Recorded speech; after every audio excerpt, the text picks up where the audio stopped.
really got kind of a good boost in kind of business and people moving here thanks to the Klondike Gold Rush. We were kind of the closest city, and everybody went to Seattle to either get supplies to then go up north, or they came to Seattle to start a business supplying the miners. That was a very lucrative industry. Now, specifically right about 1896, in fact, the steamship Portland docked right in this area here on the waterfront at Pier 58. Pier 58 no longer exists, unfortunately, but it was known as Miners Landing. That was the pier that the miners would hop off on and then go out into the city, and so it became very famous for that. In about a 10-year gap, Seattle's population doubled, thanks to people moving to the area to both go mining, but then also, again, start businesses. Some of those local names are still around today. Bartell Drugs was started by George Bartell's just as a general store. Nordstrom's was started by John Nordstrom's, and he started out just making shoes. Now, a household name that you probably haven't ever heard of is James Casey. James Casey started the American Messenger Company here in Seattle, and that company later evolved and rebranded as UPS, which I'm sure everyone has heard of UPS. So even that company had pretty humble beginnings here in Seattle. Now, by 1906, the price of food had gone up exponentially. Gold brings a lot of inflation to a town, and so the easiest way to keep prices down is through a farmer's market. The next pier up here has a lot of history tied to it. It is the famed Edgewater Hotel. A lot of windows and a big red letter E on top. Now, this opened in 1962 for the World's Fair. Essentially, that was a big show and tell of Seattle, kind of showing off what Seattle was like, why you should move here, and also looking towards the future with science and technology. And also, right above the Edgewater, I see a really cool sight. It's a bald eagle getting mobbed by a bunch of seagulls and crows. That's pretty majestic, too. Thank you, Captain Randy and Christy. I spotted it just now. And also, right above the Edgewater, I see a really cool sight. It's a bald eagle getting mobbed by a bunch of seagulls and crows. That's pretty majestic, too. Thank you, Captain Randy and Christy. I spotted it just now. So the Edgewater got pretty crafty, and they kind of went something like this. You check into your room at the Edgewater, you go down to the lobby, get a fishing rod and buckets. Eventually cast your line out in your window, maybe the next morning. When you got 4:30 or 5 a.m., that's the best time to fish. Eagles, they can fish anytime they want. Now, it's not so fun when you haul a fish in, and then maybe you don't know what to do with it. A lot of people got really scared and they would hide. Even during our big snowstorm, people were at the beaches enjoying the views and kind of getting that different aesthetic. On shore, we got some train cars there. In the background, we kind of left the downtown. We're now looking at Belltown and Queen Anne Hill.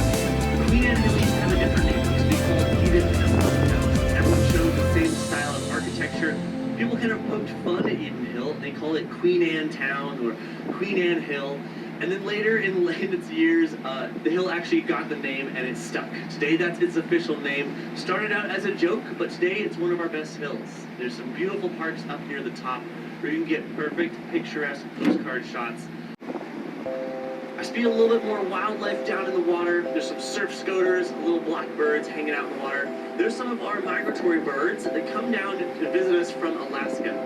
They're hanging out by those two big tan pens. Those are salmon hatcheries. What they are is essentially, they give the salmon a little bit of a fighting chance.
two other Navy ships we can easily see in the water are littoral combat vessels. The one that's kind of on the right, the number 12 is the Omaha. The one on the left is the Gabriel Giffords. Gabriel Giffords just came out of dry dock and is now back in the water. Now those boats, you can see how angular they are. They kind of look more like spaceships than they do actually boats that go in the water. They're triangular shaped that made radar signals and missiles, as well as the full design itself is a triangular in the water. That makes it float very well and also gives it much speed.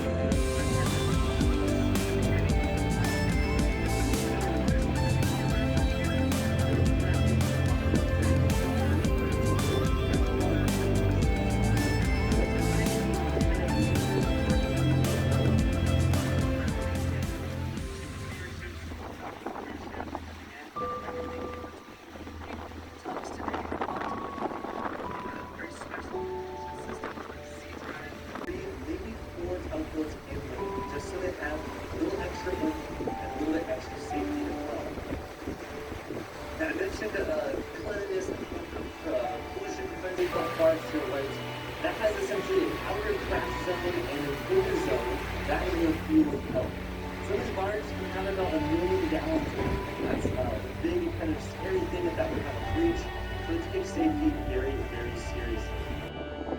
Now, going around the globe, you might run into some ice, then you might need one of those icebreakers. Big boat, spreads, number 20 on it. That's the helium research-based icebreaker. Really, really fast.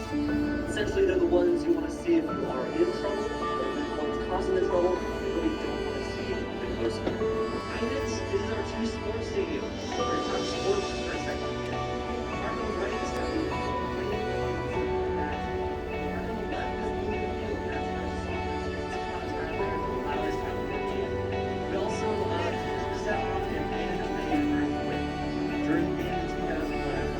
running back to our show 67 yards by 7 tackles, speed, $66,000 per month, free church games, and that's that.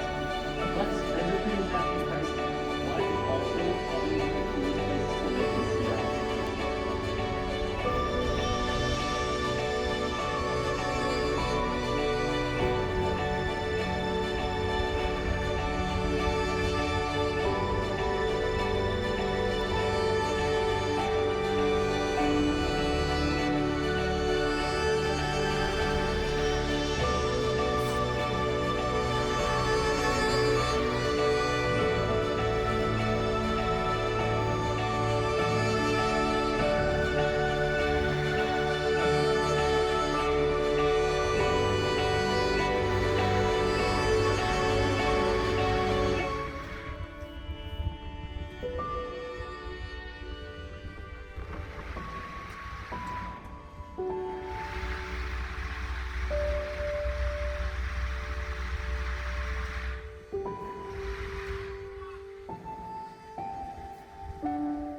Just got the additional lines to throw on.